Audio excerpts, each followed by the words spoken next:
Good evening, everyone. Are you able to hear me?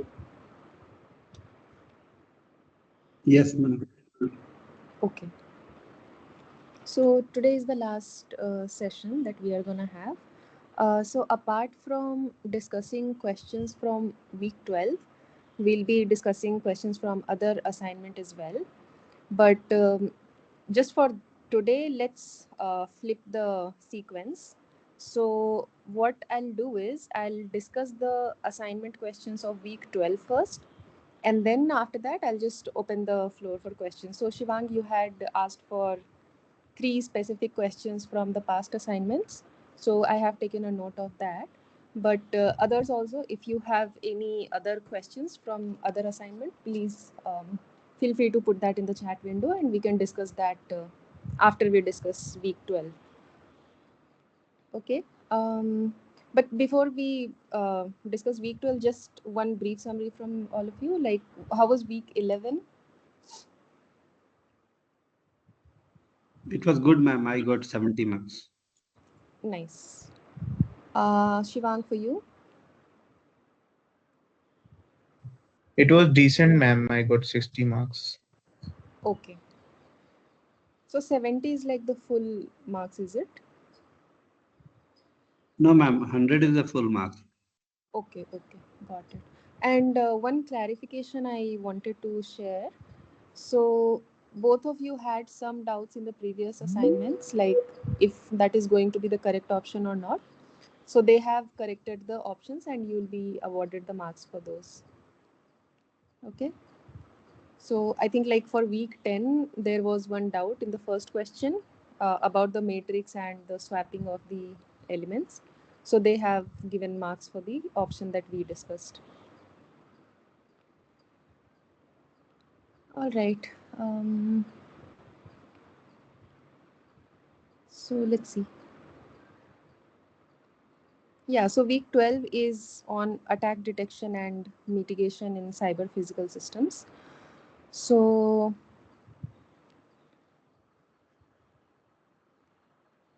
Ma'am, your slides are not visible. my slides are not visible. Uh, is it visible for others? Yeah, ma'am, it's visible. Okay, so Anupam, could you rejoin? We'll just wait for you.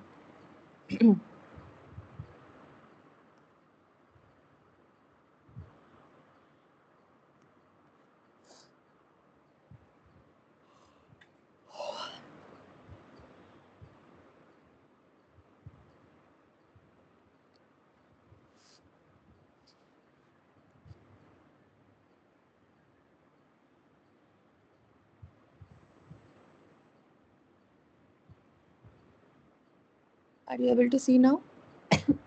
Yes, ma'am. Okay.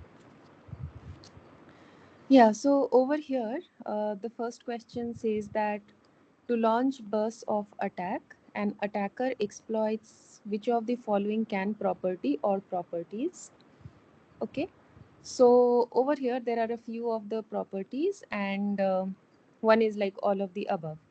So, how does an attacker actually do this burst of attack? Can someone just summarize with?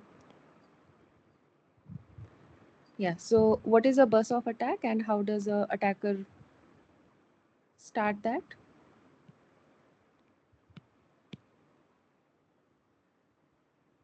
Just some points also will help, like whatever you have studied from the lectures, you can just share those. Ma'am, if TEC count is more, then bus will be off. So the error handling capacity, if it is not able to mitigate that, then Mm-hmm. bus may be off. So Okay. What more?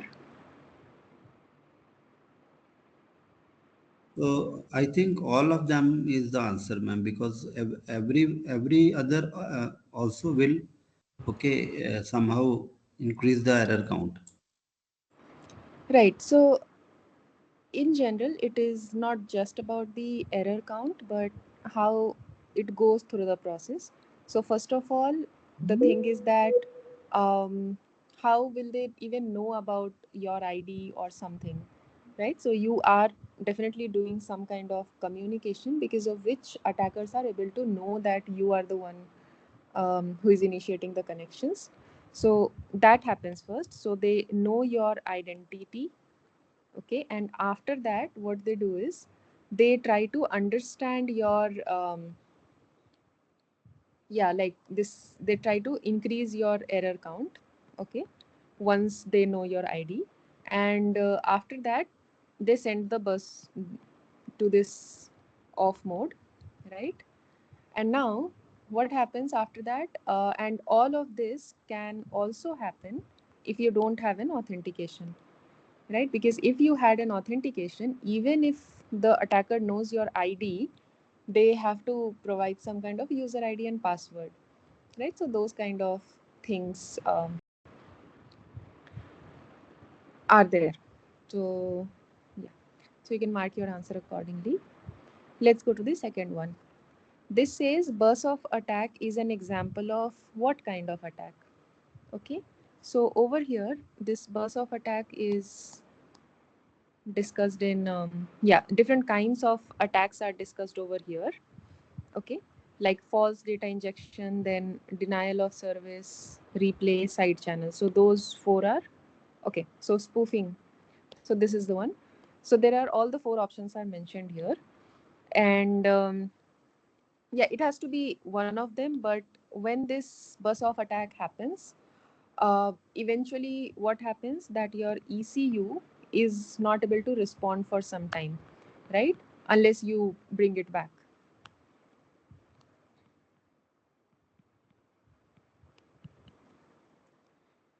So you should see that it fits into which category of the attack over here and then answer accordingly. So you should refer slide 6 of week 12.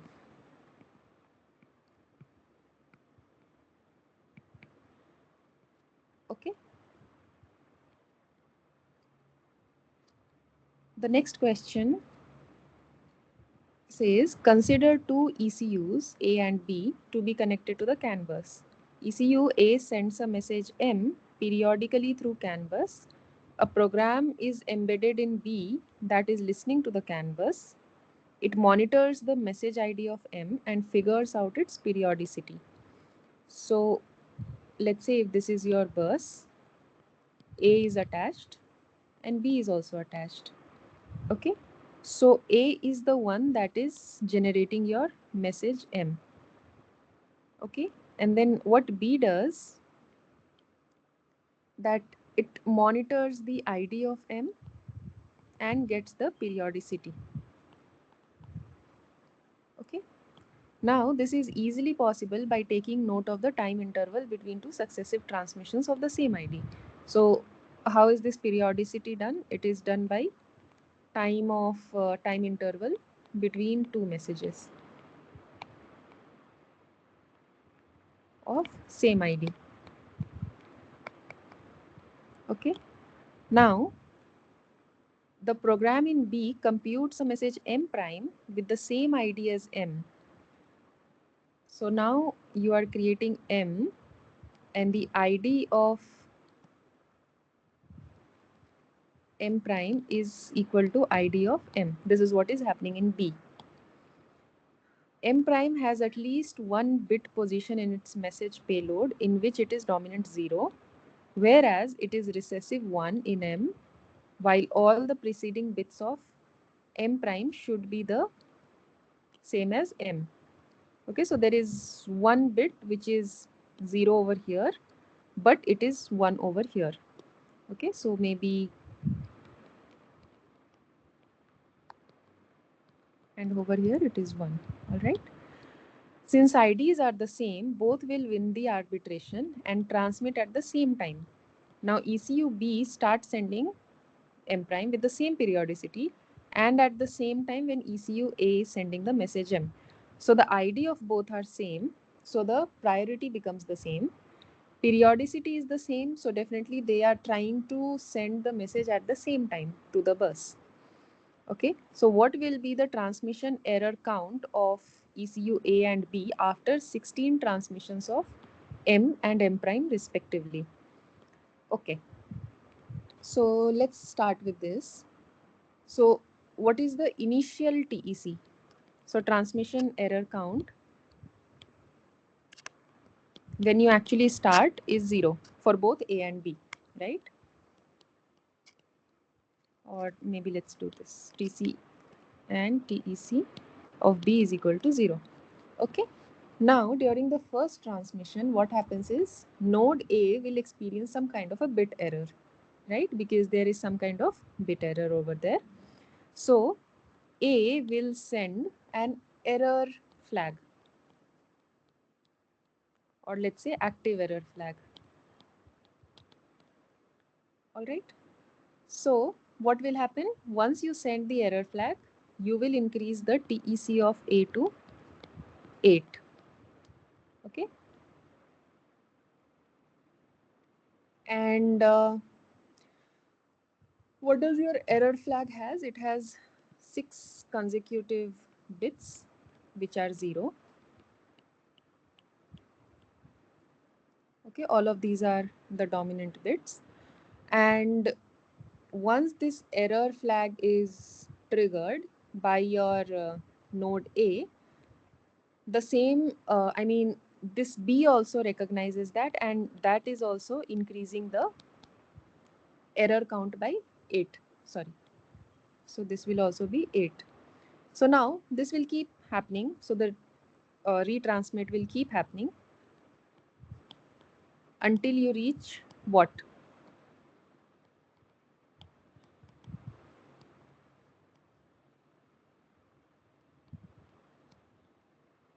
Okay.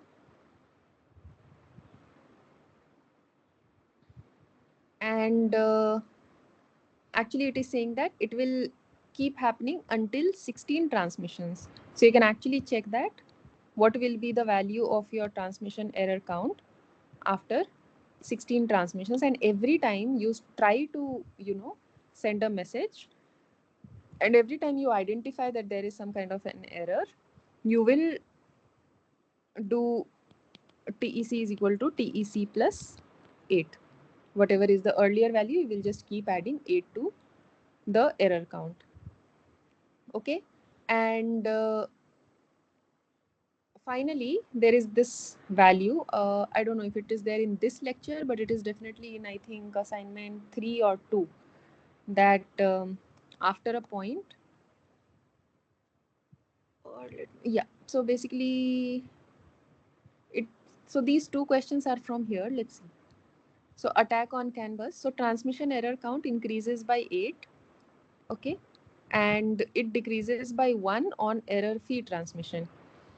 So over here, whenever you are trying to send the message, we are trying to do plus 8 of that. And once it reaches a specific value, then what will happen is a passive error flag will be generated. Okay. So yeah, I think that is over here. Yeah. So yeah, so you just have to check that what is the value of the transmission error count of A and B after 16 transmissions. Okay, so this question is very simple that way. Is this fine? Yes, ma'am. Okay. So now after 16 transmissions, once you reach your whatever that value is, what you are going to do is after that, we have the 17th transmission. Okay. So basically that value over there, once it reaches that value, this is from question number 3, you go into error passive mode. So once you go into error passive mode, what happens is that your node A, ECU A, will again try to send a message, and again it will face that thing. So TEC of A will still be plus 8 of whatever it was earlier. But since now it is error passive mode, what is the error flag over here? It will be 11111. So all of these are recessive bits now. Okay. Over here, these were dominant bits.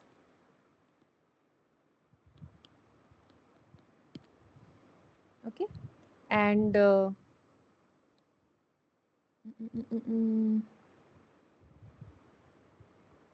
yeah. So this recessive one, search payload, it is dominant 0, recessive 1. All right. So since this is happening, but because of this flag, what will happen is your B, because it is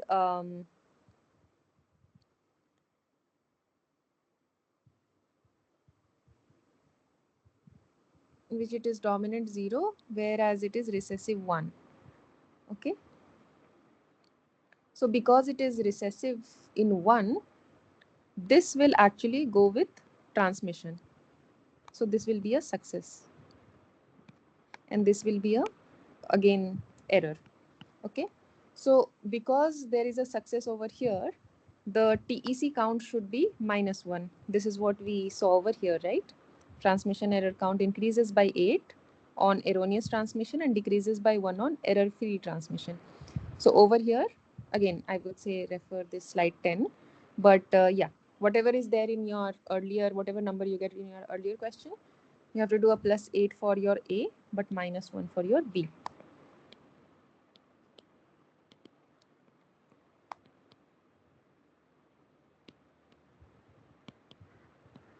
Any more questions over here?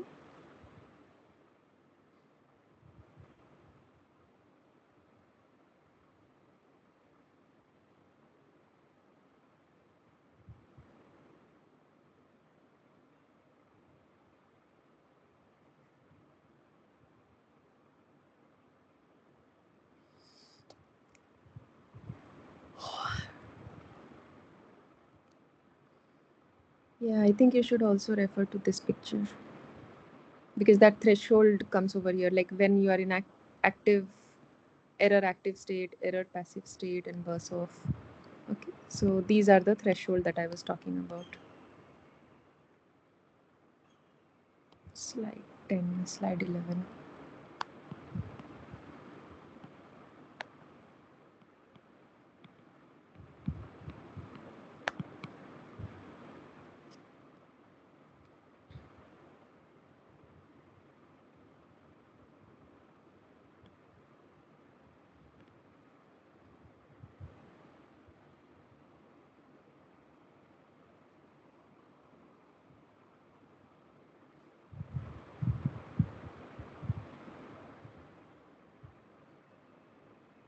Any questions?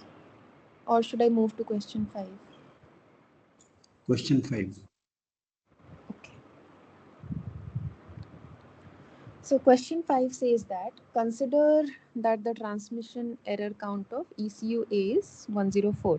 Now this is a separate question altogether. TEC of A is 104 and TEC of B is actually 112. When it comes under a bus of attack by another ECUB, at the beginning of the bus attack, the TCU of this is this.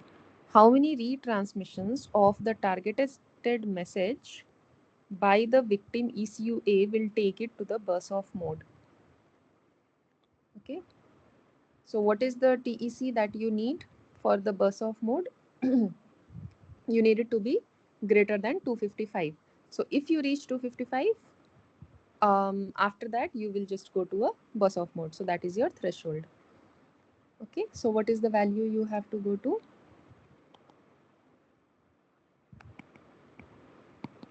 Bus off mode happens when your TEC of A will be greater than 255. All right, and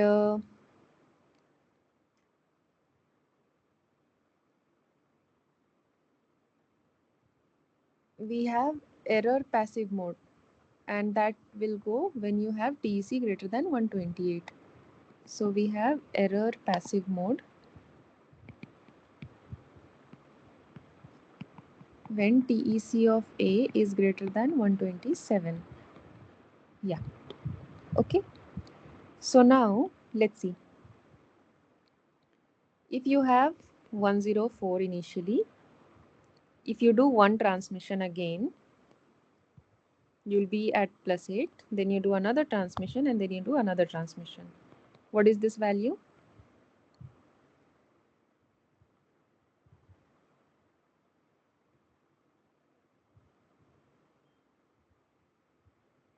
128. Yes, 128. So now you have already reached your error passive mode, right? So this is your first, second, and third retransmission already over here. So you will do 3 plus, what do you have to reach? 255 minus,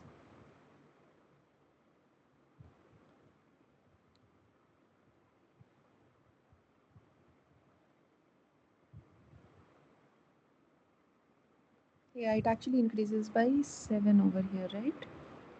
Mm,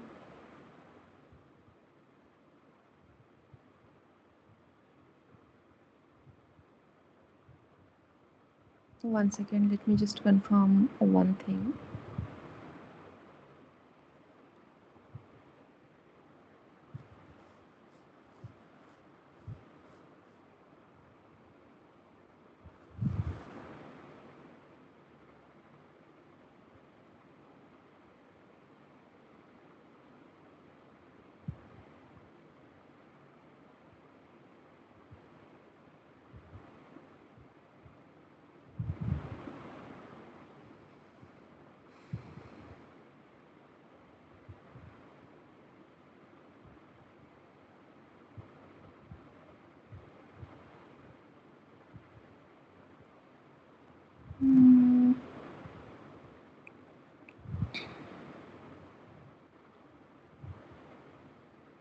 It doesn't say anything.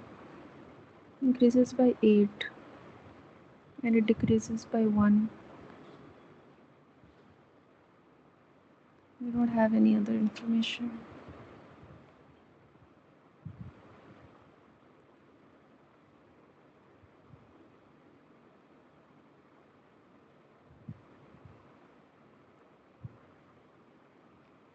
Yeah, these are actually from the same question.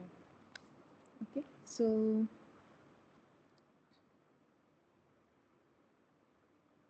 this is again actually what is happening in your question number 4, I believe, or 3 and 4 basically. So this is the representation of that.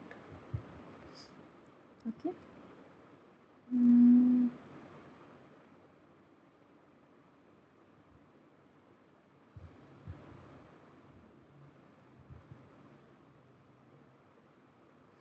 yeah, I think.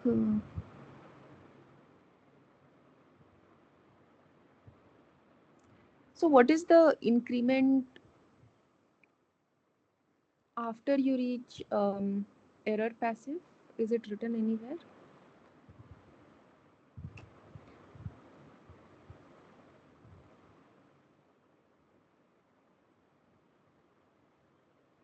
Hmm.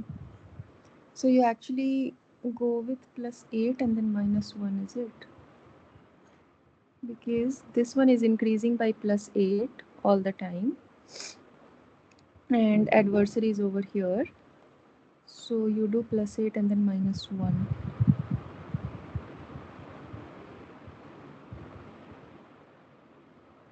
Error active over there and then error passive. Previous transactions. Okay. So what you do? So after we reach error passive mode, what happens is you will have to you just increase by plus 7 after that. Okay, so after that it will be plus 7 until you reach what? 255. Okay, because that is our bus off mode threshold. So it will be 255 minus 128 divided by 7, and this is actually seal function.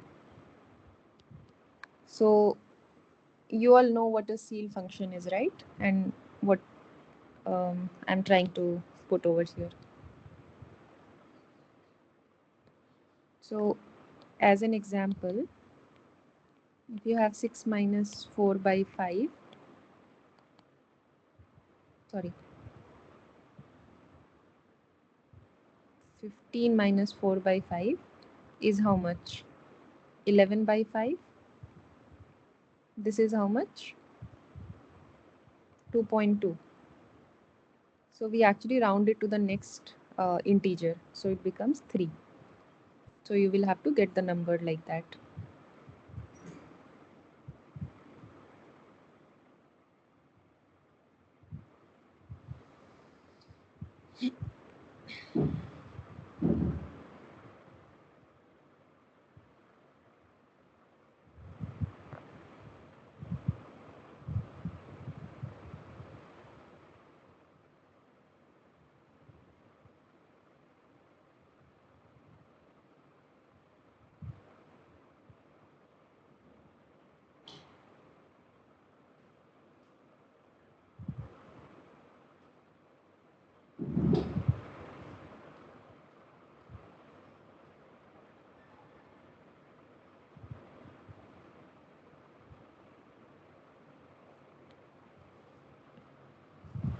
Should we move to question 6?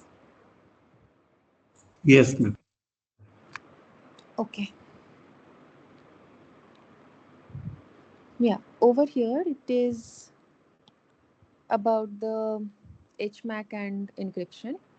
So let us assume that a system designer employs a 256-bit HMAC and 128-bit AES encryption. Okay, to each CAN packet.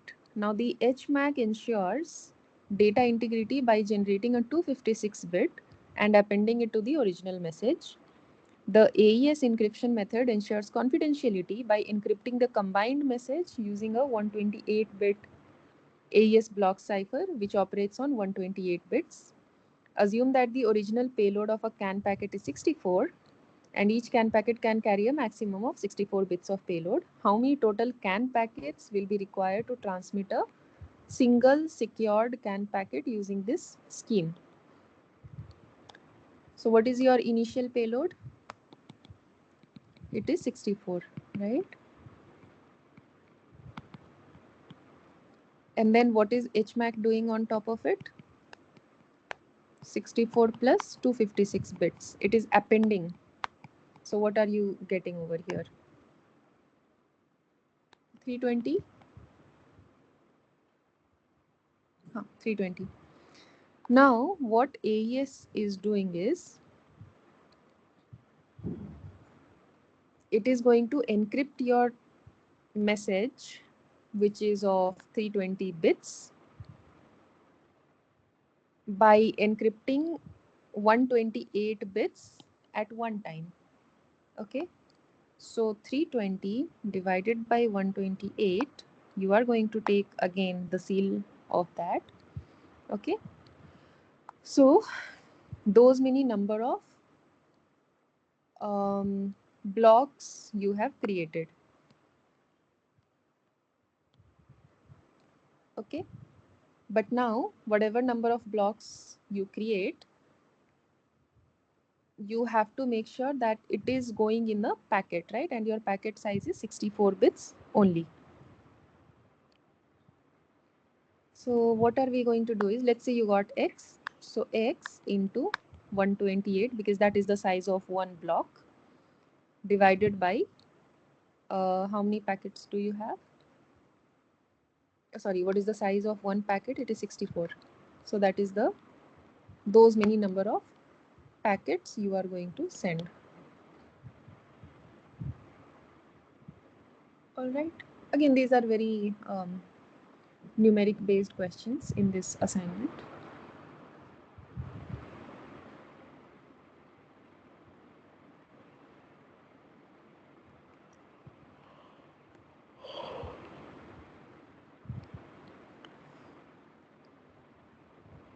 Should we move to question 7?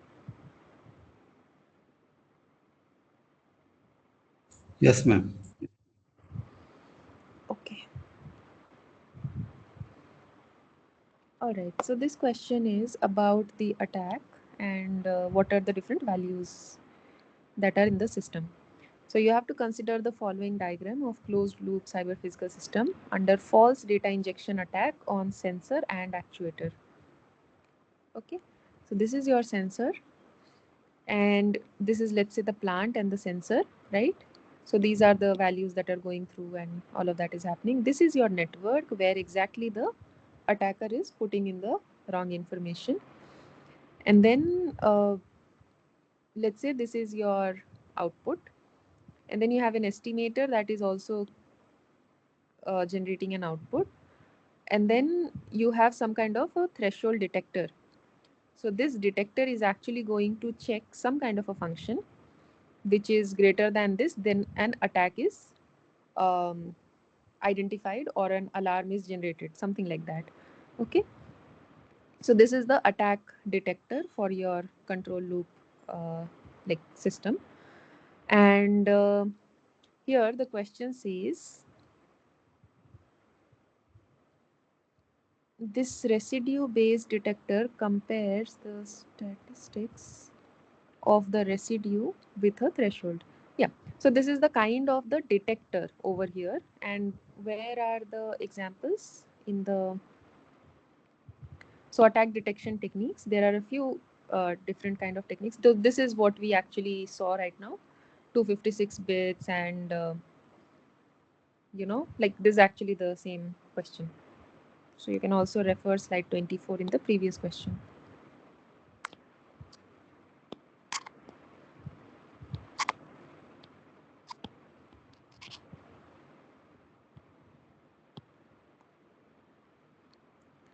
And for the next one, the same diagram is given. Yeah. So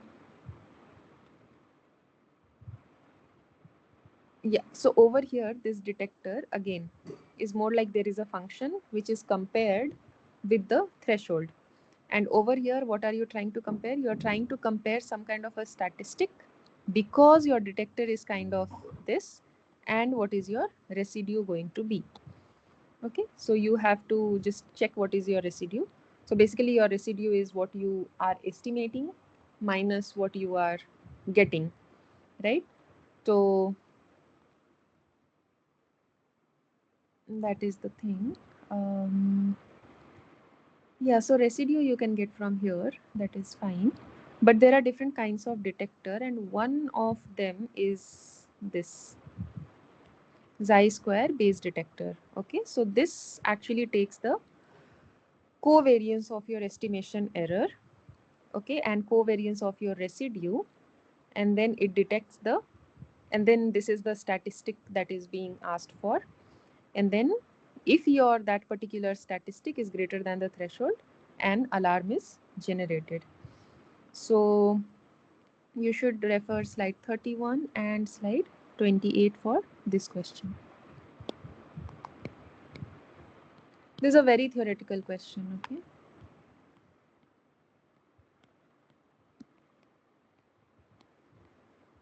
So all of you, you do refer the PDF that I upload after the sessions, right? When you solve your assignment questions.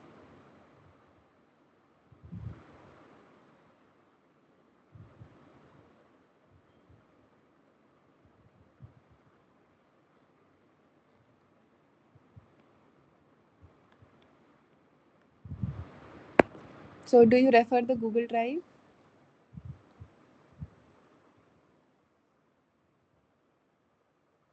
Yeah, ma'am. Okay. Yeah, because when I'm writing these points, I'm writing because I expect that you all are referring this in future, so it will help you.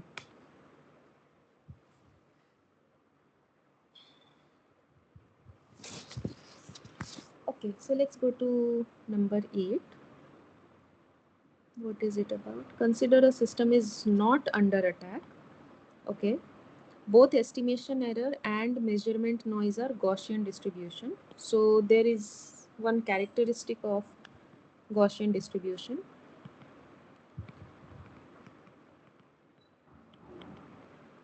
So the characteristic is that the mean of the distribution is always 0 and they are independent of each other. So your estimation error and the measurement noise, they are independent of each other. So the question says what is the mean of the residue and what is the covariance of the residue for this out of these. So let's see where we can refer to the notes at least.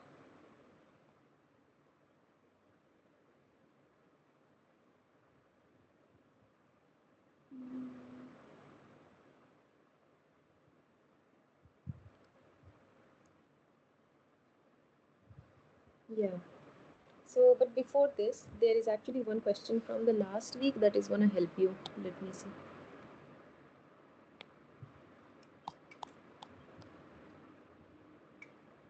Yeah, this question, if you refer this question, uh, refer question 3 from week 11.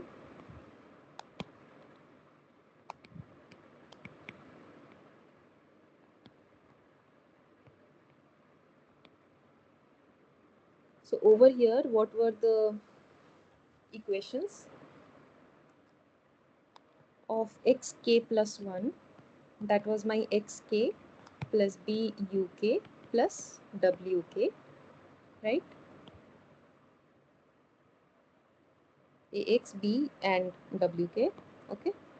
And yk is my c of xk plus bk, which is this. All right. Now r of k is y of k minus c of x hat k. Where is it?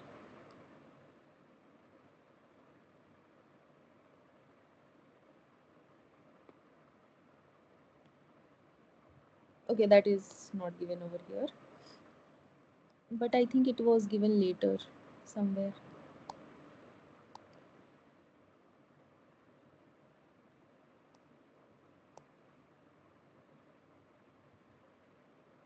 Fine, no issues.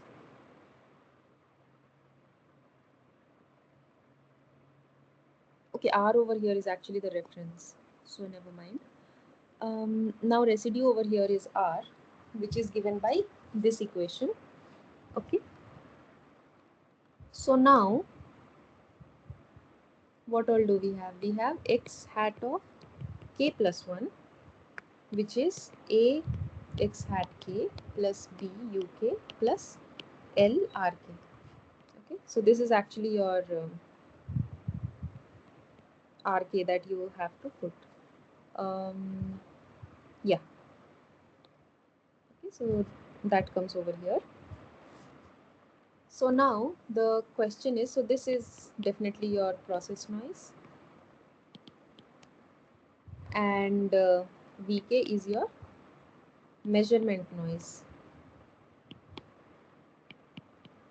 right? And then your estimation error,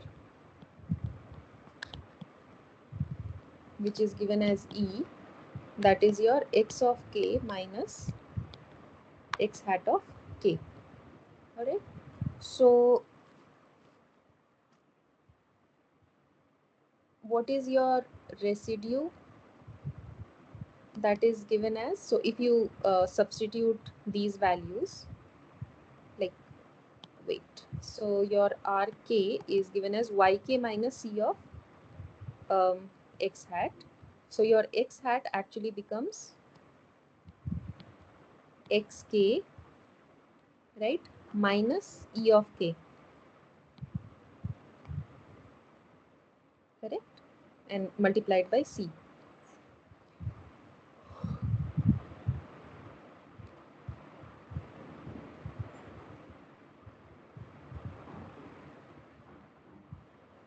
Okay, it is substituting that also. So now you substitute yk also. Let's say this is 1 and this is 2. So you are using both 1 and 2 over here. So your yk is going to be c of xk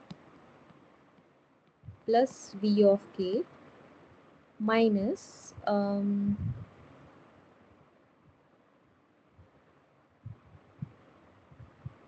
c of xk minus ek. So cxk plus vk minus cxk plus ek, these are cancelled. So finally what do you get? You get ek is equal to rk minus vk. Sorry, this is also c, right?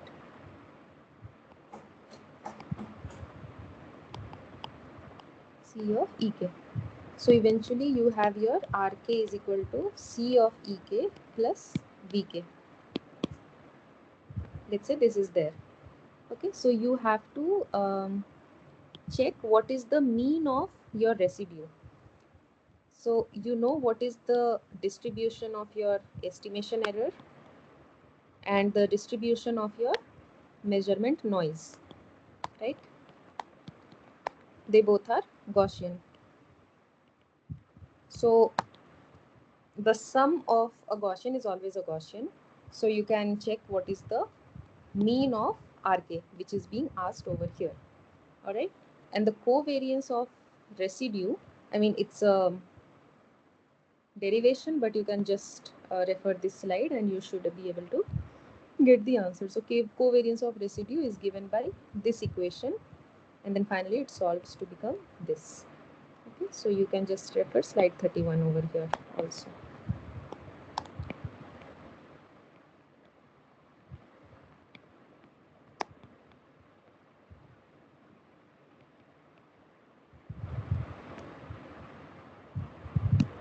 Is this fine?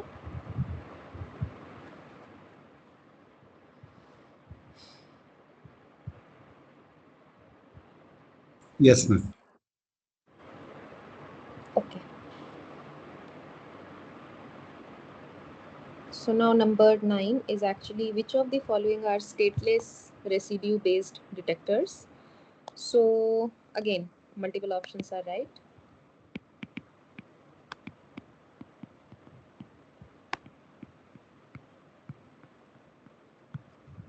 Alright, so there are these 4 detectors over here, and there are 4 detectors which have been um,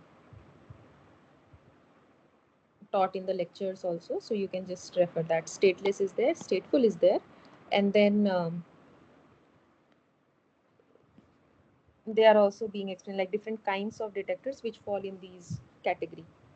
Alright, so stateless has some categories, and then so you can refer maybe slide 30 to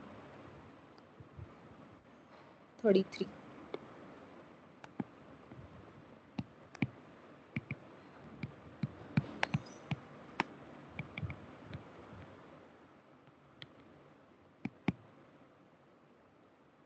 Okay, this is a very theoretical question, so you can solve it. The last one says, let EK denote the estimation error when no attack takes place, and EAK is the estimation error when a false data injection attack is carried out on the sensor measurement. Now let's say an attacker injects the false data AK to the sensor measurement YK at every kth sampling instance, then EK is equal to this. Okay, we have to calculate what is that value.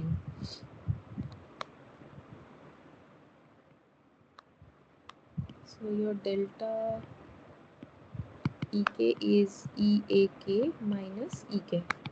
So this we have to calculate. Alright. So what is my E of K? Checking from here. Xk minus X hat of K, right?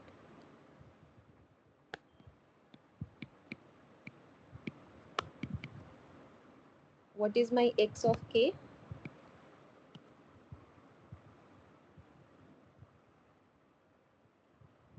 So X of K plus 1 is A of X. So X of K will be A of X minus 1, B of U K minus 1, and W K minus 1, right? So this is what I'm going to put over here. Let me write it in one line. E of K is equal to Xk minus X hat of K. E of K is A of X K minus 1 plus B of U K minus 1 plus W of K minus 1 minus, what is my X hat? This part, right? So let's see. A of X hat K minus 1 minus B plus B U of K minus 1 plus L of RK. Alright. So this gives me what? A of Xk minus 1 minus X hat of K minus 1 plus B of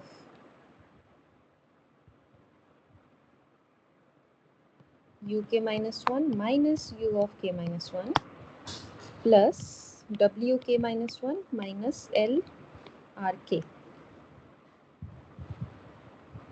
Okay, so this becomes 0. You have A of, what will this be called as? This will be E of K minus 1, right?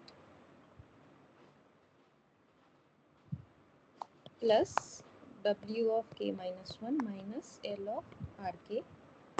Now when we calculate EA of K, that is given by X A of K minus X hat of A of K, right? So similarly we will have XKA, Xk minus 1,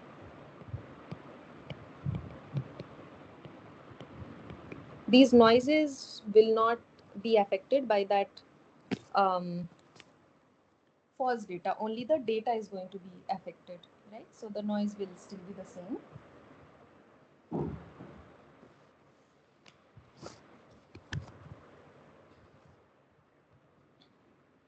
Minus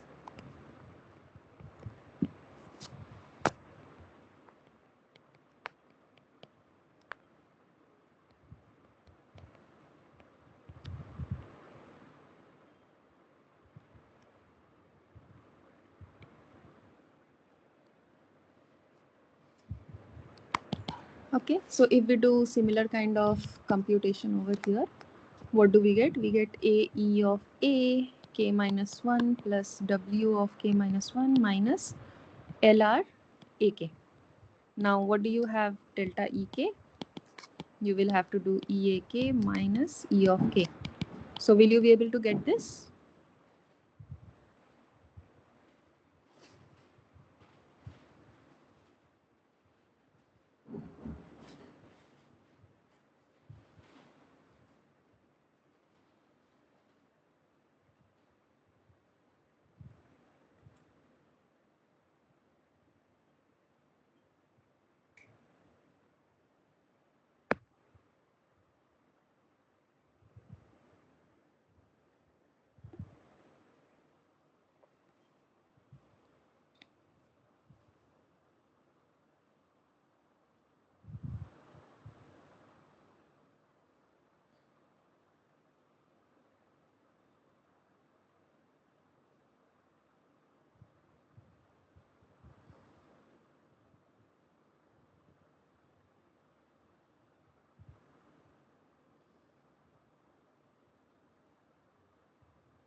Any question? Anyone?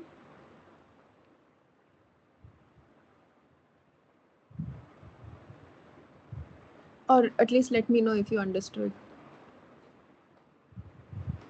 Yes, ma'am.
Okay, so should we move to other week's questions or you need some more time?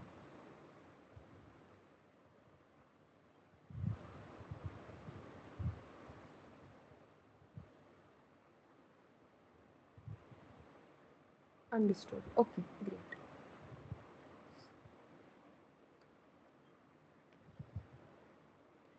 Okay, so first of all, let's go with week 11. Any questions over there that you were not able to solve? So, Shivang, you missed one question, and Anupam, I think you also missed some questions. So, let me know what were those questions.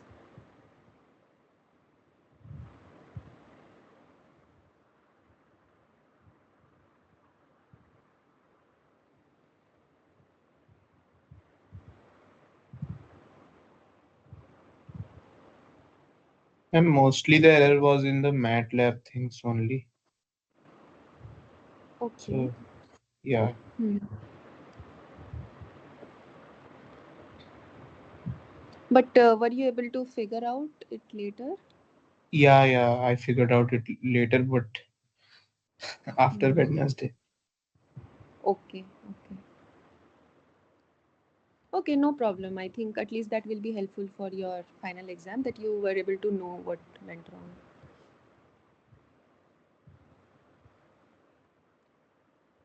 All right. So, Anupam, are you still there? And if you have any questions from this week, I think Padmavati is also here. So, hi Padmavati, how was week 11 for you? Ma'am, I have done some mistakes, ma'am. The Mm-hmm. Patlam related questions. And for fourth question, DLQR, I have chosen, but the answer has given us A. Oh, which question? Number 4. This question five, ma'am, five. It should be DLQR. But they have given the option A as a correct answer, ma'am. Okay, then I think they should change it because this is the right option. No? Yeah, they asked discrete time. But one second, let me just confirm.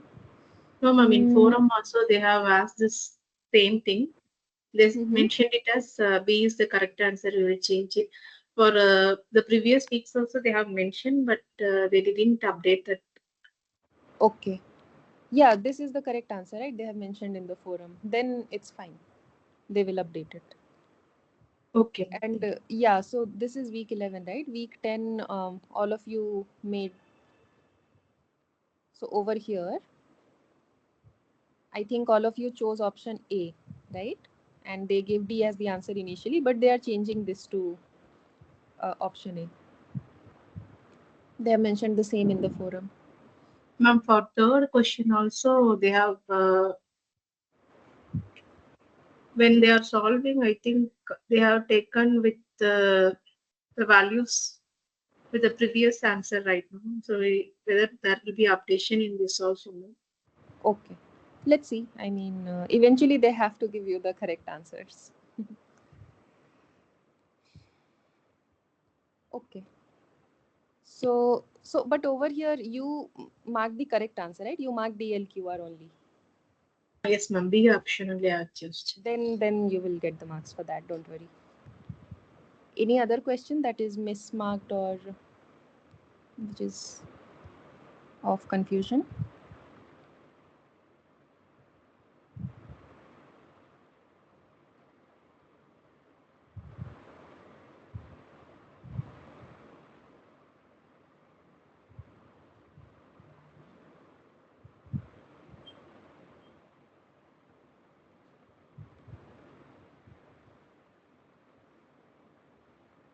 Okay. So what I'll do right now is on this same sheet, I'll just continue with doubts or from previous week.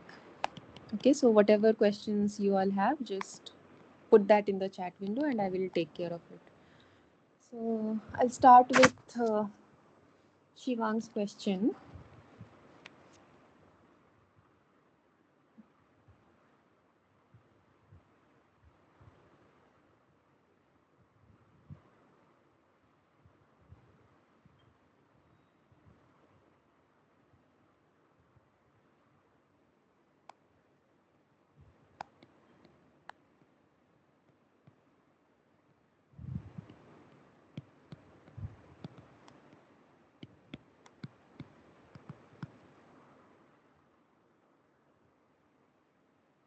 Okay, so let's start with number 7 first because that's like the latest.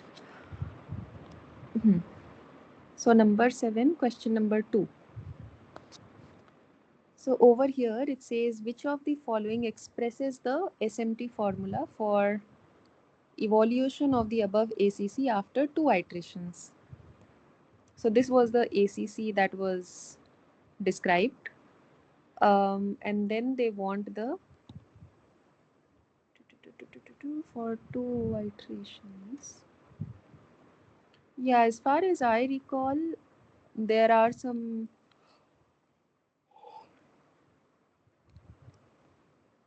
things that needs to be included. Yeah.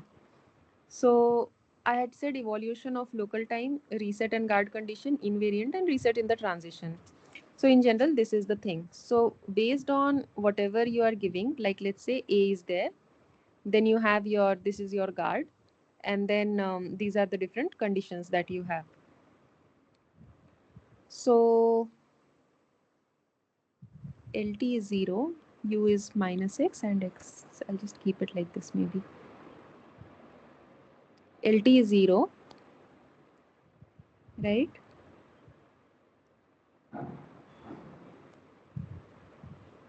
And then your X is between 10 and 5. So your X is actually X and V. Okay, capital X not, which is given over here. So it is between this because the mod is less than equal to that. Okay. And your U naught is equal to minus X naught. Where is that given?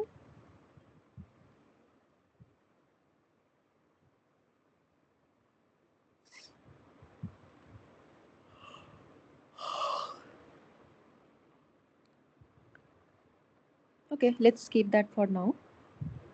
So this is the initialization. All right.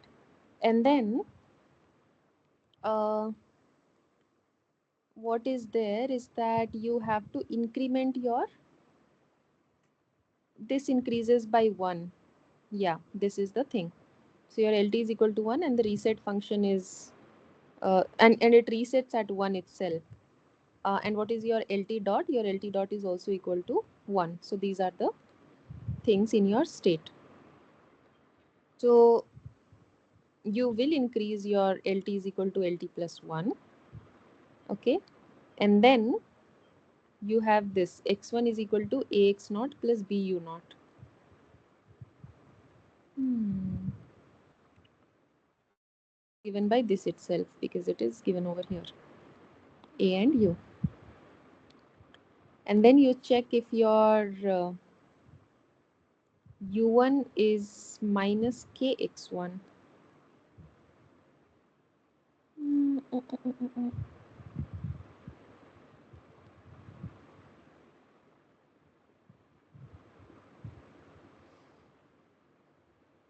This I'm not sure. Wait.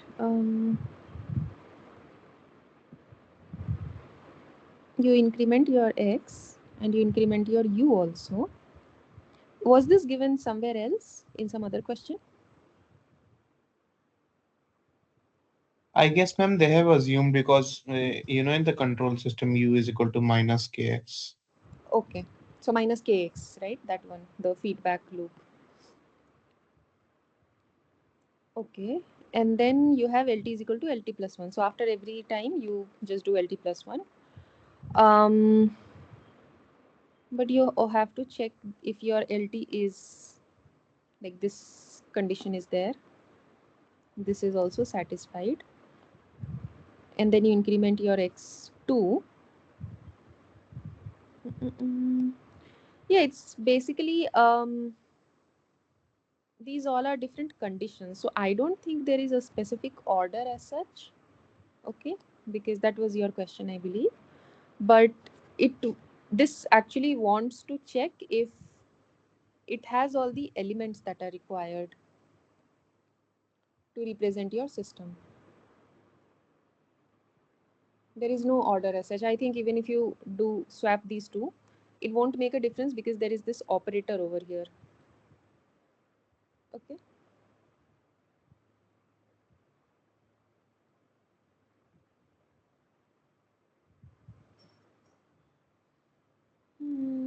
Wait. But these are XOR operations. So the flow of variables you can check.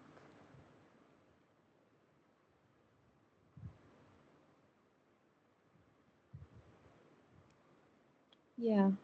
It should be in order. You're right. Order has to be there. So let's see it again. I'm not very sure. These are there. This is fine. Your LTU increased. And then you have your X1.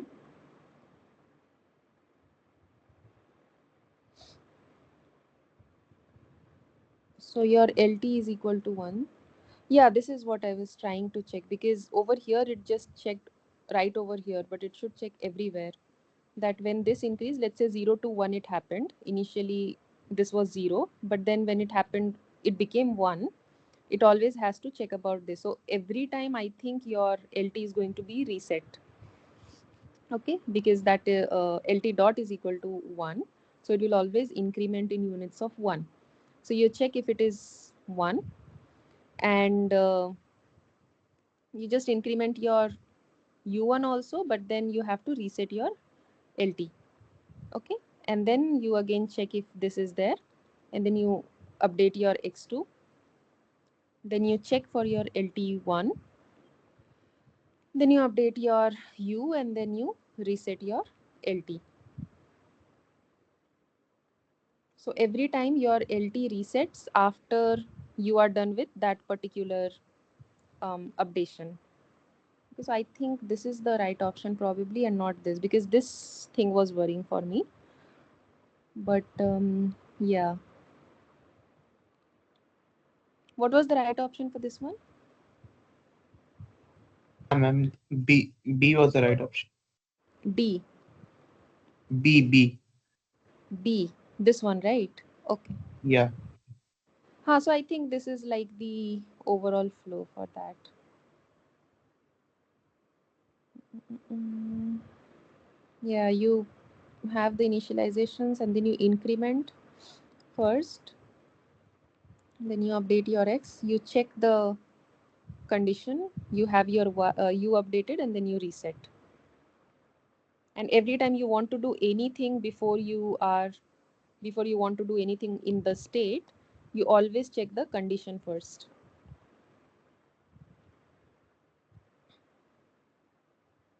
Ideally over here it should also be LT less than equal to LT plus 1. Okay, or maybe it is just checking over here. This is the condition and this is the increment. So it increased it later. Okay, so then you reset and then you increment. So I think let's just note down. The first one is the initialization, and then it goes to increment, and then it goes to update of variables. Okay, and then just check what is that guard condition.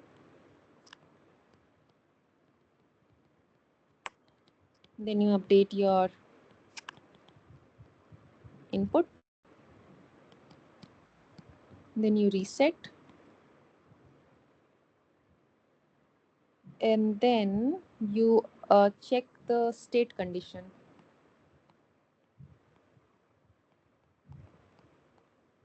Okay, and then you just continue with this step.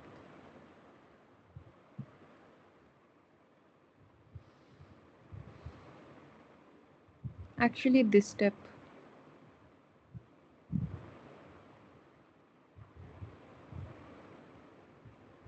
they have not mentioned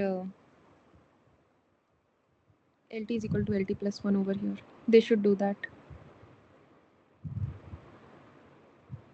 Because every time you are in the state, you have to increment your uh, condition by plus 1. So that should happen. Okay, so even B, I think it's like 90% correct, but it should be incremented. Okay.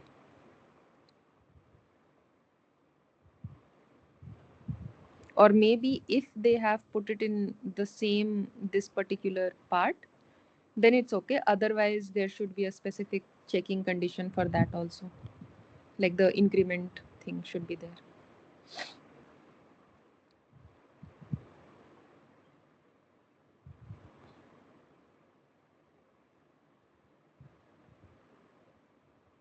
Hmm.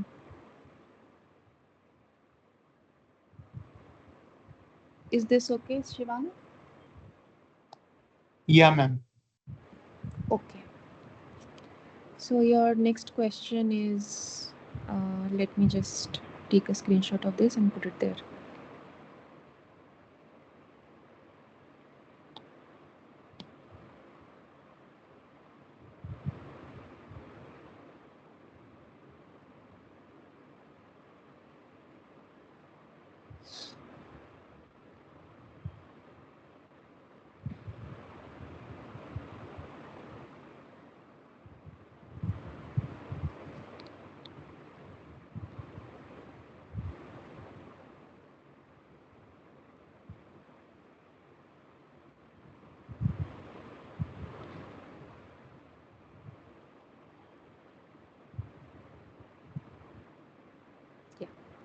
I think this is fine.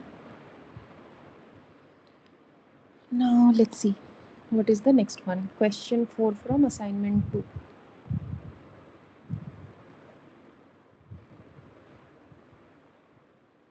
Okay. So question 4 is due to erroneous implementation, two ECUs A and B. But what is your exact question?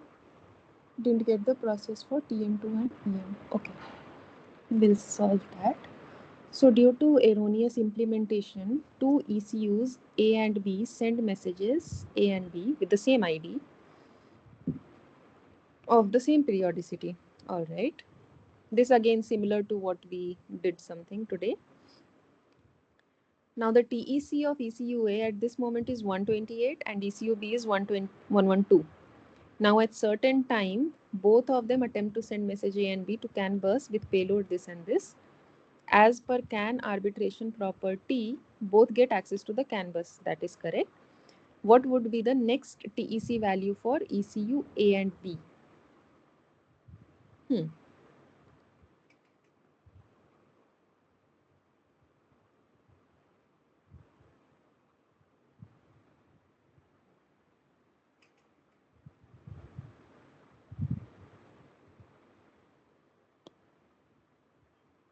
So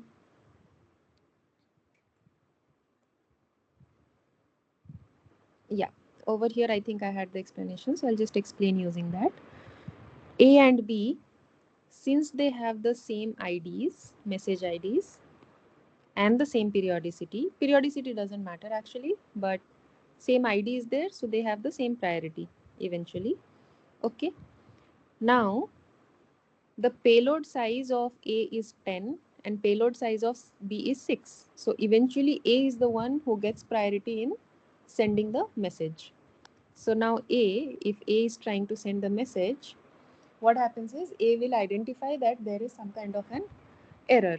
So it will send you an error flag, and it's already 128 when we started, right? So what does it do? It goes to the passive error flag. Sorry. So you can just mention it is passive.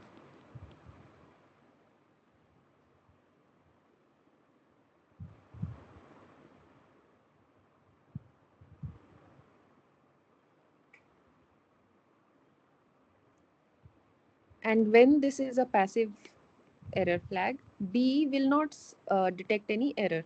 So this will say that there is no error as such. I could not identify because of the recessive bits or something. Okay. So whatever was the value of B, that will go to -1. And what was the initial one? It was 112. This is the same kind of question we saw today. So it will become 111. And what was it for A? It was 128, right? So it will become 136. That's it, nothing more.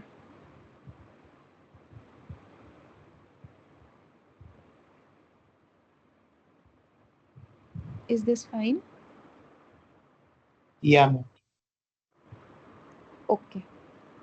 So question 4 from assignment 2 is done.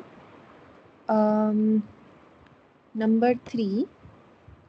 What do you want? It is number 3, right? Question 3, I think.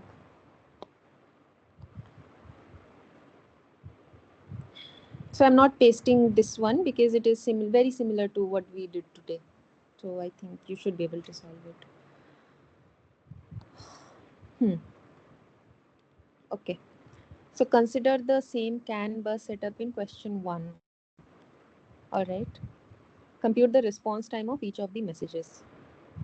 Okay, let's see.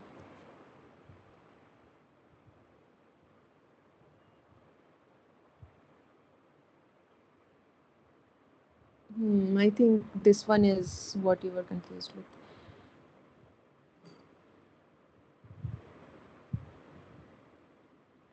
Did I solve it earlier somewhere? Mm, I think this is what I pasted from the question also. Okay, let's see. So your let's first revise question 1. Consider the following message which is transmitted through the canvas 1, 2, 3. Periodicity is 30, 20, 40. ID is 1, 2, and 3. So M3 priority is greatest, and why is it 3, 1, 2?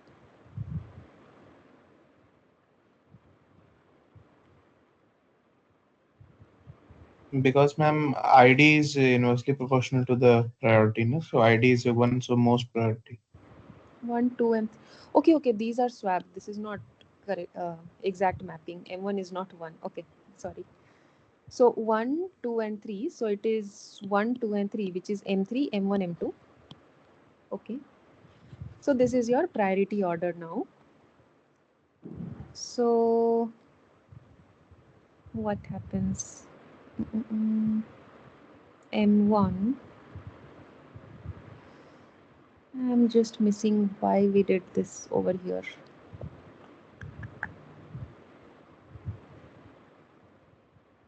Ma'am, you explained first and second one, I think, in the PPTs only. So I don't think you pasted it here. I was in the live session, and the third one wasn't explained much. And I saw the solution also, so I didn't get it. So that's why I raised the doubt. Okay. Yeah. Hmm. First and second one was So, clear. First one is simply that the smaller priority one and max yeah, take the the max block of that. messages, Yeah. right? Yeah. Hmm. So let's just do it because I am like out of touch from the here. So your B, um,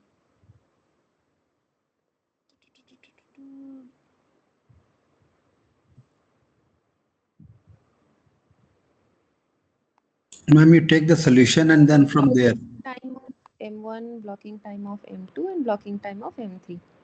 Okay, so this block time is actually what?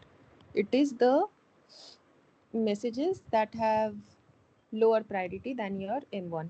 So for M1, the lower priority is M2, and for M2, the blocking, like the execution time is 8. For M2, there is nothing. Okay, so it is going to be 0. And for M3, it is going to be M1 and M2. So this is,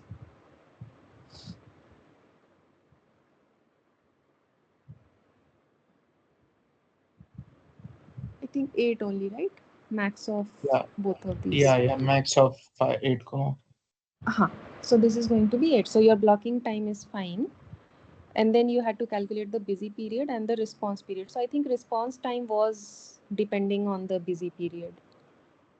Probably that's why, yeah. Okay.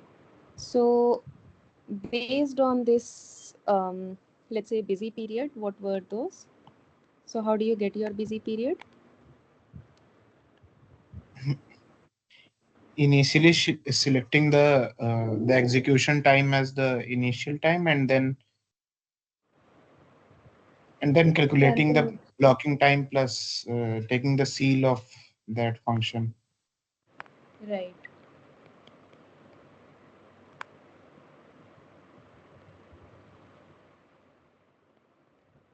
Sorry, this is 8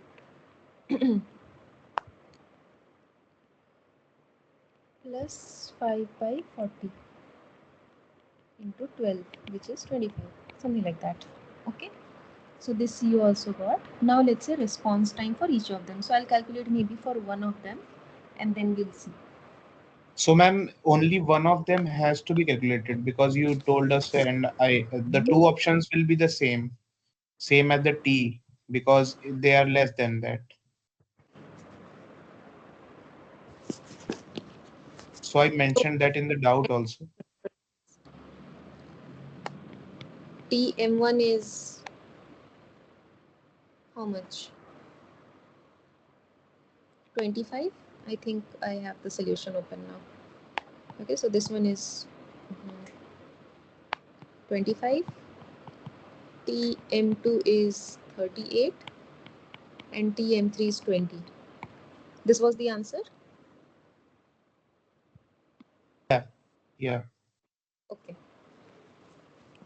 So now how do you calculate the response time? So if your busy period is less than your P, which is your period, then your response time is equal to,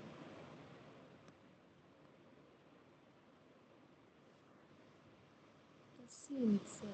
Okay. So since what is the busy period? Okay, so T M1 2, and what is the period of these three? M1 is 30 and PM2 is 20 and PM3 is 40. So the response time for M1 and M3 will be the same, which is 25 and 20, right? Yeah, So you yeah. should have either of the options as the right option. Now we have to calculate for number 2, message 2. Okay. So I think the equation says like this: Rm2 is max of Q is equal to 0 until Qm2 minus 1 Rm2 of Q. Number of instances within this busy period, and it is calculated as follows.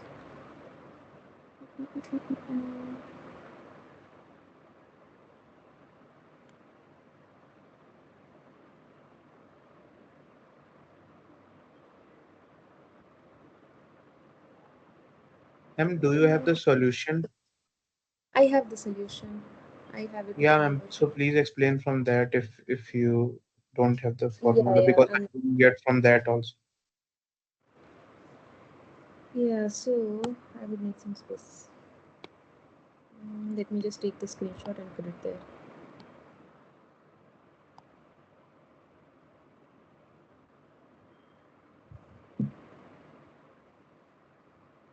We'll just do it like this. So you have your TM1, TM2, and TM3, and P1, PM1, and PM2, and PM3. What were those? 25, 38, 20, 30, 20, 40. Okay. So over here it says that you calculate first this Q of M2, which you take from TM2 by PM2. Okay, which is your 38 by 20, that is your seal, and that you get as 2. So initially the waiting period of your message is actually 0. All right, and WM2 1 of 0, this is actually 0. What they do is 0 plus tau bit divided by 30. Okay, this is because they have this equation on top. You have the solution in front of you, right? Or should I just put it on the screen? Yeah, I have it. I have it. Okay, so this into 5 plus 0 plus tau bit by 40, this into 12. Okay, so this is because of the periods of the other two.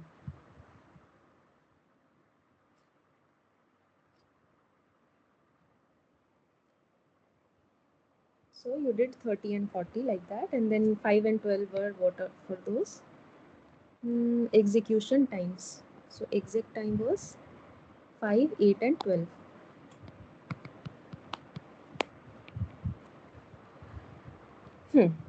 Alright, so these are the execution times, and tau bit should be payload, but let me just check what is it. 0 plus tau bit by 30 into 5. What is the initial tau bit that they took? They haven't mentioned that, is it? I think it should be the payload, but let me just check. They haven't mentioned about tau bit and what to put in 30, 20. place. Exactly. Okay, so it should be the payload size.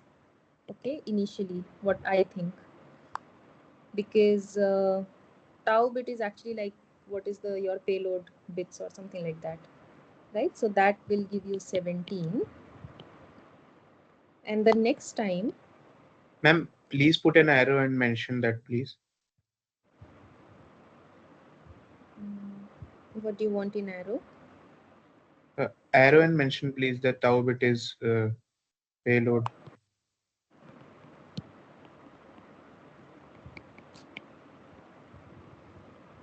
Thank you. Yeah, they should have written it somewhere, but they haven't, I guess. Number of instances.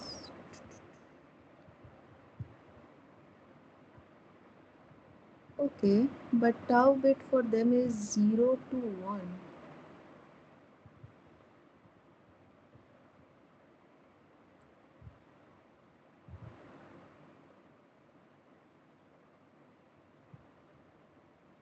Hmm, this is weird because, okay, let's solve using this first and then we'll analyze what is there in the solution.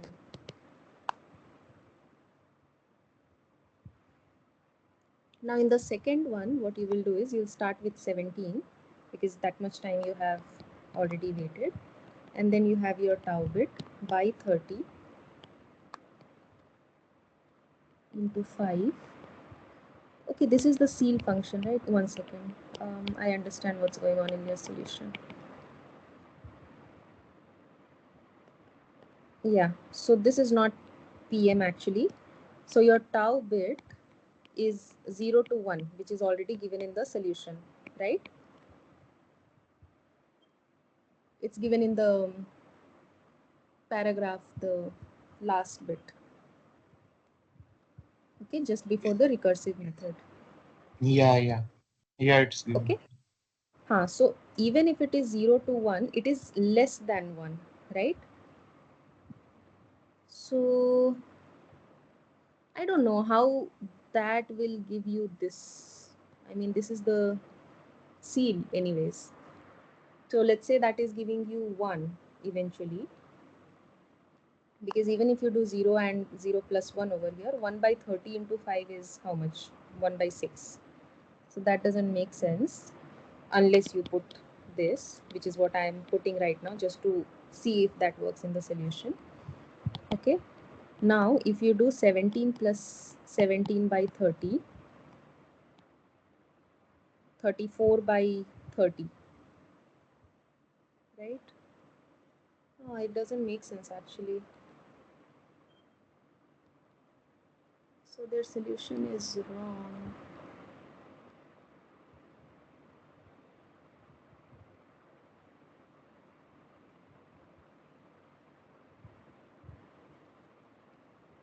So 1 into 5. So let's say this is maybe, let's say 0 0.9, and I have 0 0.9 over here. So 0 0.9 by 30 is whatever. So the seal of that will be 1. Okay, it makes sense. It's fine. And then the seal of that will be also 1. So that goes over there. Now 17 plus tau bit is, let's say 17 plus 1 also max. 18 by 30 is still 1 into 5, and then 17 plus something by 40. It is still 1 plus 1 into 12. So this will also give you a waiting time of 17. Now how do you continue from here? So this has saturated, right? So once it saturates, we don't calculate beyond that. So W of M2 is equal to 17. And what is the response time? Response time will be waiting time plus your execution time. So what is the execution time of your M2? That is your 8, right? So you wait for 17 minutes and then you execute. I don't know the variable for execution. Let me just put E for now. So that is 17 plus 8, which is 25. Okay. Um, Now what is happening? You are going to the other iteration. Okay. So 1, that is equal to 8. Now let's say this has executed, and yeah, similarly you just keep adding 8 to it. So in the other, this part, they have just added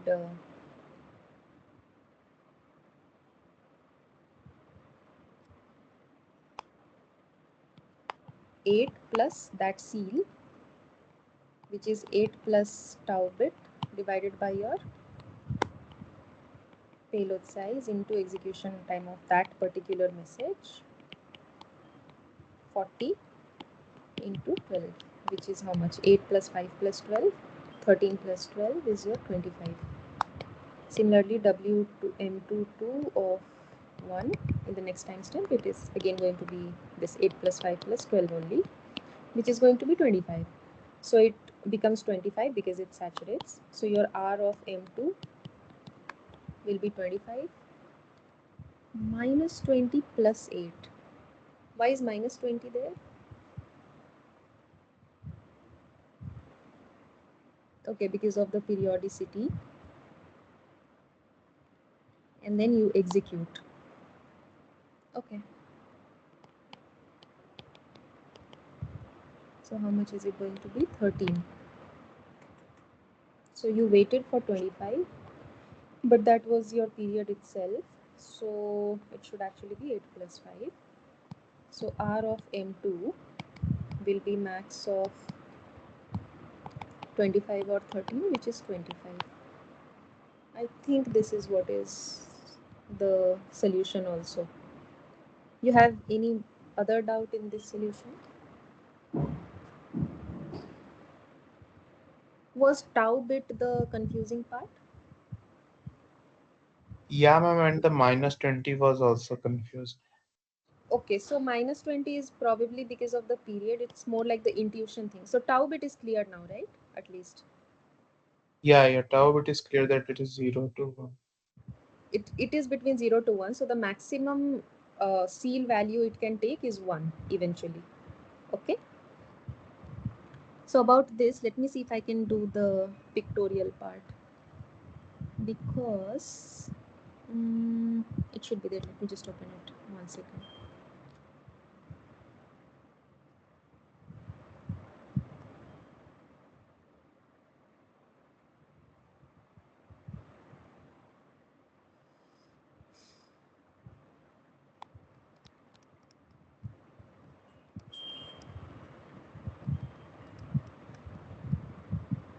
Yeah, it's here.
Yeah, this is the equation actually.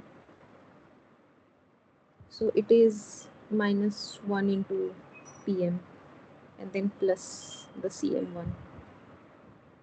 Okay, so over here, what it tried to do is,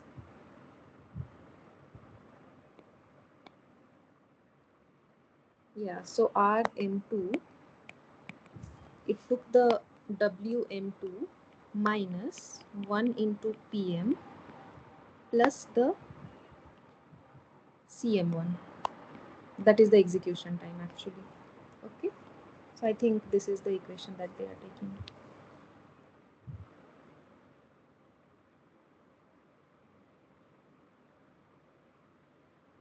And how do you identify Q? Like till how many points you have to take? You have to just take for 2, is it?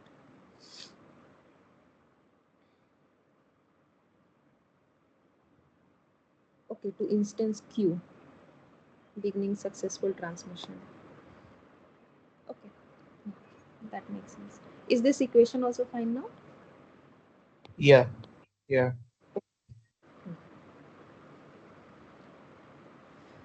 And one more thing, I think what it is like over here, I'm not sure, but you can check, like altogether. So this is actually what is coming over here. Okay. So it should be, if this is Q, I'll just put it over here. If this is Q, this should be Q. Okay. That is the reason over here you had 0. So over here also it should have been minus 0 into PM plus your execution time. But because this was the next instance, this got subtracted from there. Okay. Yeah. Hmm.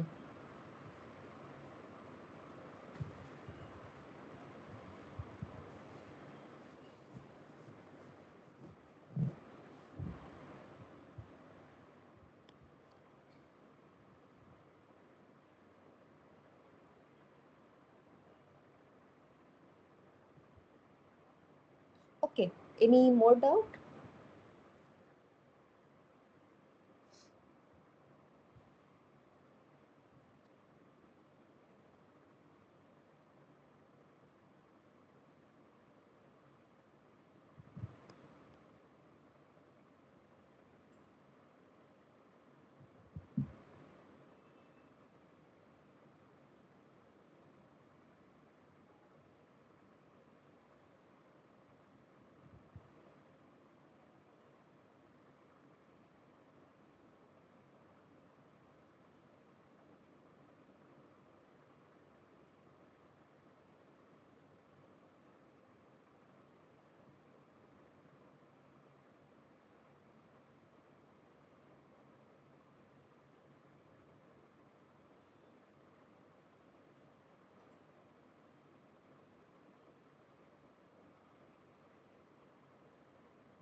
One other thing is, you should also know the number, like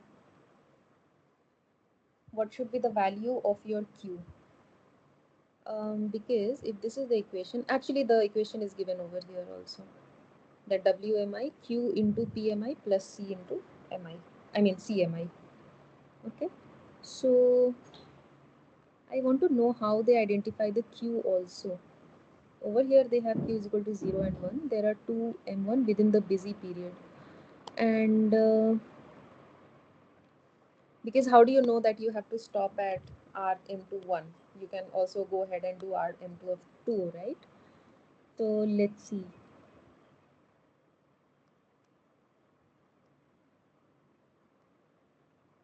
I don't think they should ask, but I'm just trying to check just to be careful.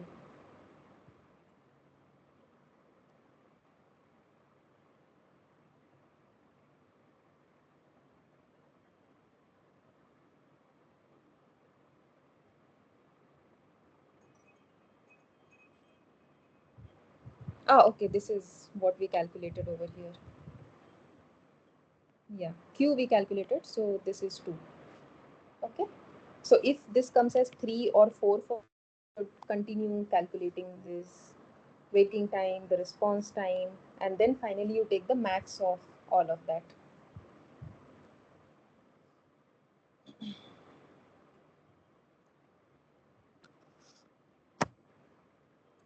All right. So if anybody has any more questions, let me know.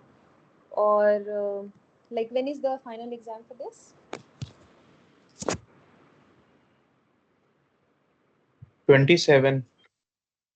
27th, right? Okay, so you have about 2 weeks for preparation. So even during preparation, if you all have any doubts, please mail me and I'll revert back on that. Okay. So just Thank note you, down my ma'am. email address. Ma'am, thank you, ma'am. You have taught us very well. Unfortunately, I will not appear in exam, but I have learned a lot. And wish you a successful PhD also. Oh, thank you so much. Thank you, ma'am. Okay, so thanks a lot for attending all the sessions diligently to everybody, and wish you all the best for exam. And Anupam, even though you're not writing the exam, I think you can try and do it next time. So that should also be okay. But wish you all the best for the remaining exams that you have registered for. In one exam, I got topper 1%, 90% marks. Oh, awesome. That is good. Nice. So this was my 25th course. Still, I have three exams in this Yeah. semester. Okay. Thank you, Nice. ma'am. Thanks.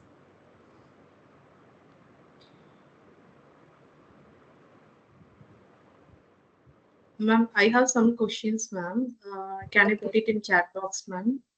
Sure, sure. You can do that. So if Shivang and Anupam, you don't have any questions, you can feel free to drop. Thank you, ma'am. Thank you.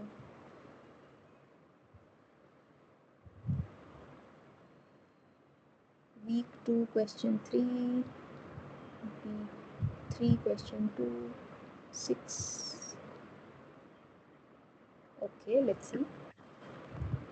Week 10, question 3. We'll go Ma'am, backwards. that is in week 10. The matrix in which we have written is somewhat different in the compared to our solution, no, ma'am. So if we change, I am not getting the solution what is provided there. So only I ask you to solve that, ma'am. In the same. Yeah, so that's why Shivang also said, right, in the last meeting that Oh, the options that are given are only because of the wrong option in question number 1. Okay. okay, okay, So he okay, ma'am. tried and solved it using that, and that's how only he got the option. Okay, ma'am. Ma'am, for exam, we will get no, ma'am, when we solve the questions and all, we will Yeah, get the yeah, answer. you What? should. Yeah, you should get. Okay, Otherwise, they'll give you a bonus mark for that. okay, ma'am. Then week 10 question, that's no need to do it again, Okay. ma'am. All right. So let's go to week 7 then. Week 7, question number 10. Hmm. Which of the following is an accepted timed word for the automata given in question 8, which is over here? All right. Hmm. So yeah, you just have to check if the incrementation is happening properly. Okay. Okay. And if the guard conditions are being applied properly, those kind of things.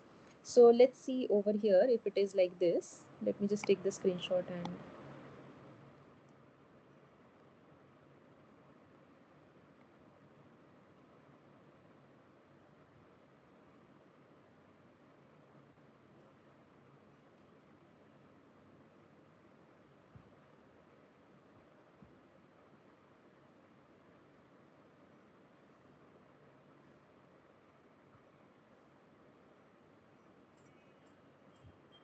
okay, let's see, this is here. So initially, what do you have? You should have x is equal to 0, y is equal to 0, which is in everywhere. Okay, all the options. Now you have your a, okay, and you will have your x is equal to 1, y is equal to 1, because by default you take x dot is equal to 1 and y dot is equal to 1. Okay, so you will have this, and then you have your y also. And then what happens if your x is less than 2, you reset y. So I think this is the I mean variable for resetting your y. So you reset your y. If your x is less than 2, now your b over here, it is y less than 2. Okay, so over here x is equal to 1.5 and your y is equal to 0 because you just reset it. B is equal to this and this. Okay, so what probably is happening is that in your state A, x dot is equal to 1 and y dot is equal to 1. In B, x dot is equal to 0.5 and y dot is equal to 0.5. So by the time, so every time you just increment in zero point 0.5. So over here you became 1, x was 1. Then it came here, it became 1.5. Okay, but your y was 0. So now next time you became, your x was 2 and your y was equal to 0.5. Then you incremented by 0.5 again. Okay, so what happened over here? You see, right? If your y is less than equal to 2, then you remain in this state. But since your y became equal to 2, right, so it did not show that part over here, but that will also be there. So at a point your x became in b 3.5 and your y became 2. Okay, so now um, after this you are going to go to your c state, right, because this is the criteria for that. So only you are there in b state only till your y is less than equal to 2. So now what happens is you went to x, so this is plus 5 and your y became 3.5. Why would it become 3.5?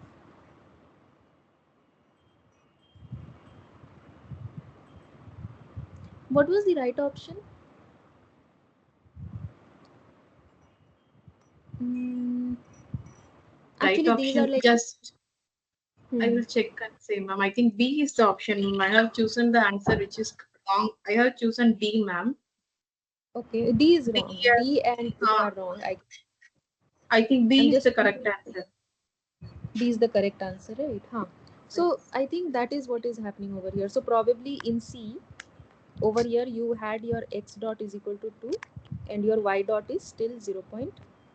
Um, not 0.5, but okay, yeah, it is still 0.5 only over here also.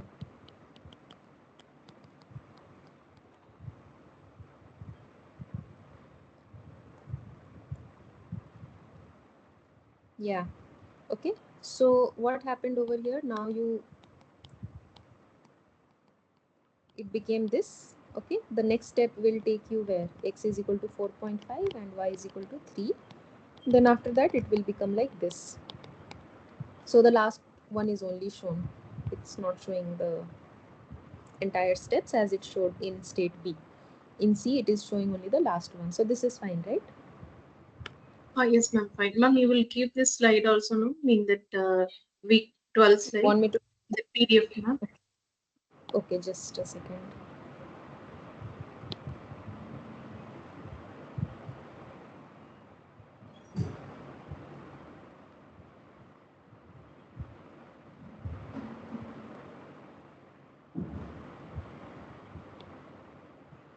Where is my week 12?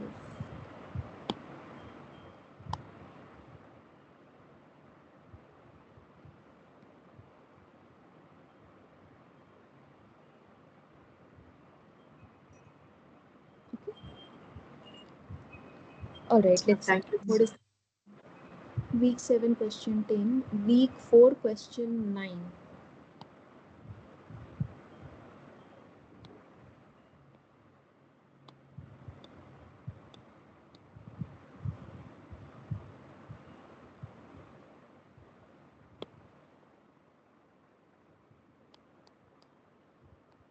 Hmm.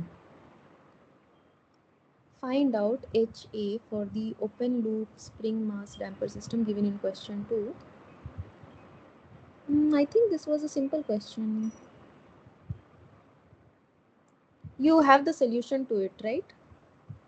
Ma'am, I think I gave wrong answer, ma'am. I'm checking my the solved paper. Okay, let's see.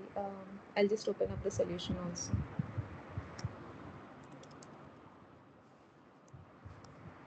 This is 4, right? Assignment number 4.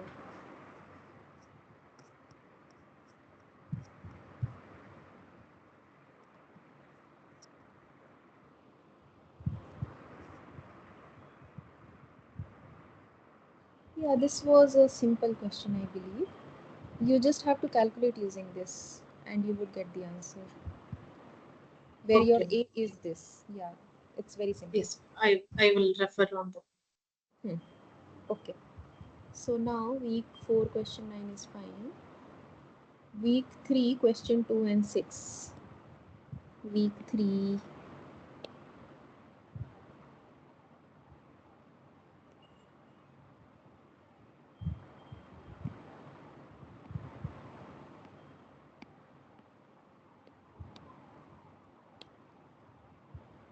Hmm. I don't think I have it here. Let's see. This was week 1.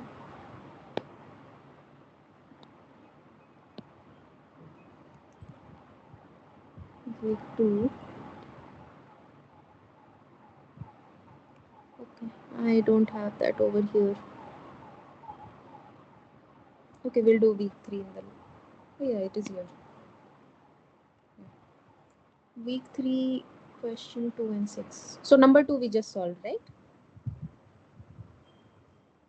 Yes, ma'am, you have solved that question, ma'am. Question 6 alone. Question 6, let's see what is it. Considering the same real-time system setup demonstrated in question 4, what is the minimum sensor to actuator delay in milliseconds? Okay, I'll have to solve 4, 5, 6, but let me see if the solution is Ma'am, different. or else I can refer to the solution again, ma'am, if I have a doubt whether there will be a TA session in the next week, ma'am. There won't be a TA session next week, but you can mail me. And if required, we Oh, can come on a call and I can help you. yes, ma'am, sure, ma'am. This question, that is week 3, I will try to do that, ma'am. Okay, let's say check week 2 then.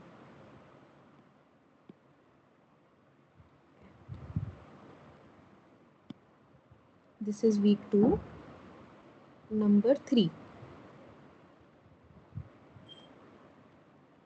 Okay, this question, in a 5-bit successive SAR, ADC with reference voltage at this, input voltage 3 clock cycles.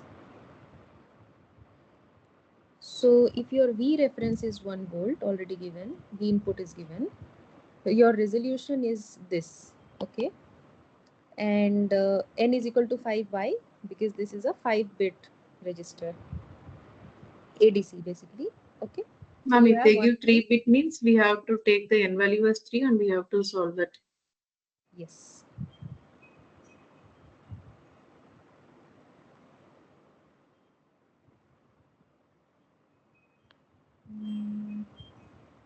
Yeah, so let's just solve it. Week 2, right?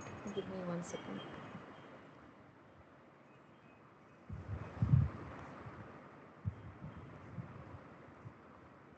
I'll solve for 1 cycle, okay? And Yes, similarly, ma'am, then I will do it for the rest of the cycle. so initially, what do we have? Initially, we have 1 0 0 0 0 0. Sorry, this is 5-bit, right? So 1 0 0 0. Okay. Ma'am, how we are taking the initial as 1, that 4 zeros as a bit I values, think ma'am? that is how SA, the successive approximation ADC is initialized. I think that is how it is initialized. Oh, okay. Okay. So your output voltage is going to be how much? Let's say first cycle. Your output voltage is going to be, what is the resolution? Can you just quickly calculate this and tell me? Ma'am, 1 by 32 minus 1. We want the value for Yeah. that, ma'am. Yes.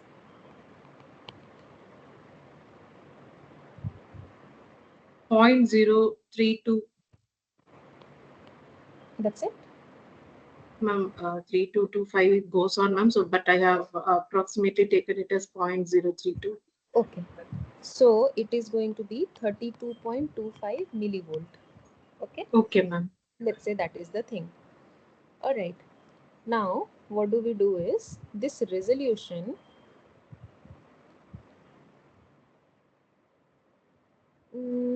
is 32.25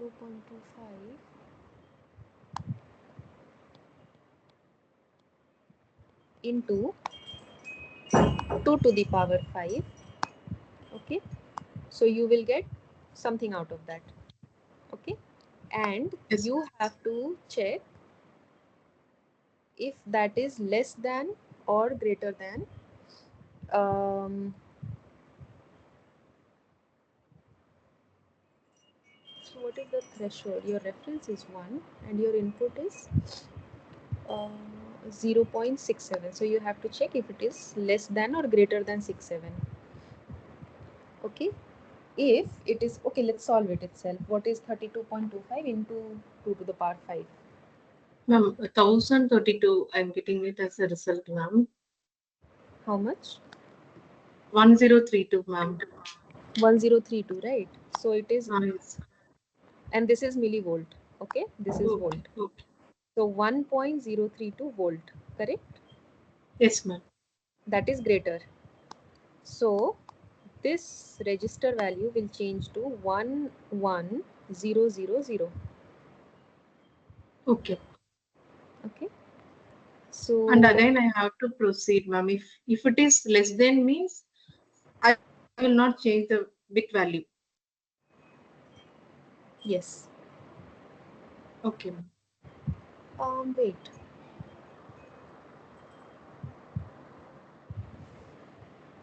Just a second. Um,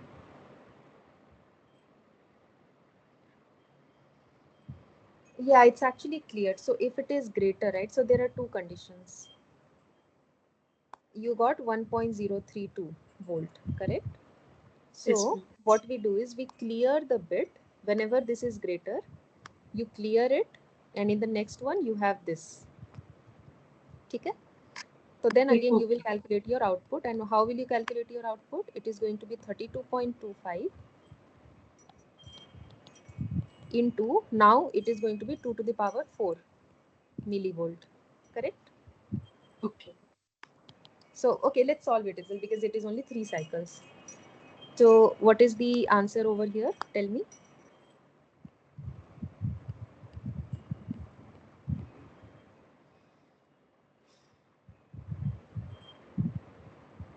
Ma'am, 0.516, ma'am. That is, I'm saying the answer in terms of millivolt. 0.516. 0.5, is it? Yes, ma'am. It is lesser Okay, than 0.67. it is lesser than that. So you retain the bit. So the next time, this is your second cycle. This is your first cycle. Now, third cycle, what will you load? 0, 1, and then 1, 0, 0. So Okay. every time you have the 1 initially, but whether you have to retain the 1 or not retain it is dependent on what is the output you get. Okay. Okay, ma'am. So now Ma'am, what? here they have mentioned 3 cycles. So we will be decrementing the 2 power 5 and 2 power 4. And for next cycle, 2 power 3, ma'am. No, you won't. That's why I was. Hmm. That's why I was doing this. Okay. So in the third cycle, what you will do is, where do I put it? Let's say over here. Okay. So in the third cycle, you have 0, 1, 1, 0, 0. Correct. Now Yes, your ma'am. output is going to be 32.25 into, this is 2 to the power 5, 2 to the power 4, 2 to the power 3, sorry, opposite, 4, 3, 2, 2 to the power 1 and 2 to the power 0. Actually, over here I made a mistake. I'm sorry. 2 to the power 4 and it should be 2 to the power 3. Why? Because this is how you, only this one is 1, right? Okay. So what is 2 to the power 4 into 32.25? Could you just quickly calculate that?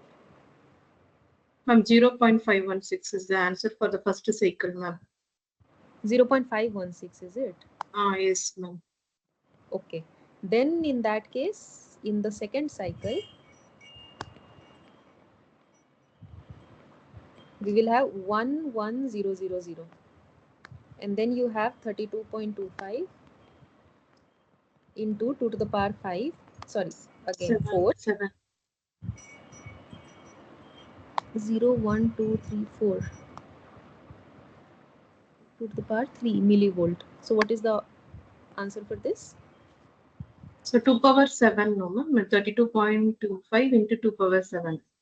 Why to the power 7? So So 2 whenever you power. have Oh, digital outputs, what is the okay, value of this? ma'am. It is 2 into um, it is 1 into 2 to the power 4 plus 0 into 2 to the power 3 plus 1 into 2 to the power 2 plus 1 into 2 power 0. So decimal this is how value. you represent a digital value, right? And Okay, this is ma'am. So it. binary, so this is the base. So you have 2 Okay. to the power 4 plus 2 to the power 3. Oh, Okay. yes, ma'am. So now you tell me the answer for this. 0.774, ma'am. 0.774, which is greater than 0.67, right? Yes, ma'am. So what you will do is you will clear that particular bit. 1, 1 will be 0, there, 1. but this will become 0, then 1, 0, 0. Okay. Now, how will you calculate your output? So 2 power 4 plus 2 power 2. 2 to the power 4 plus 2 to the power 2, correct? Yes, Now ma'am. tell me what is the answer.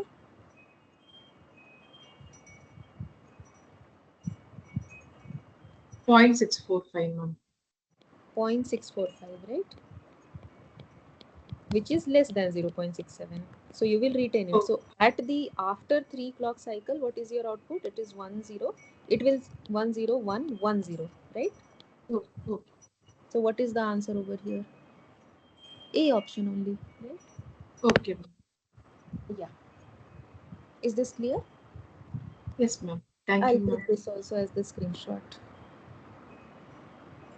Yeah, just for week 3, 3, ma'am. Week 3. maybe check, but others you can just refer. Okay, ma'am. Mm,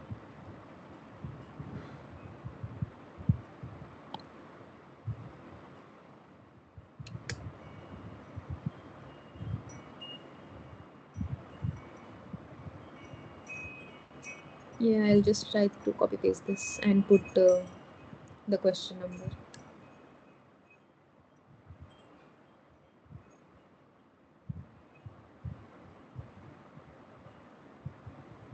Mhm.